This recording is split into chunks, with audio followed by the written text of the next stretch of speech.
लफू थम्बानी चीजे नाम फजबान दा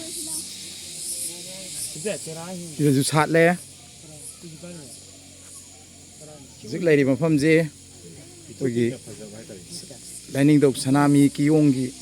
मफम दनी सी पुखी में मिंग के गौजा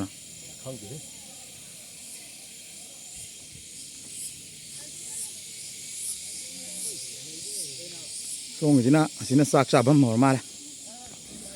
सी जिन साक चाबम ने बको ममांग ला का ममांग ला को हुजि ला को सेप खुसेम जे माने दी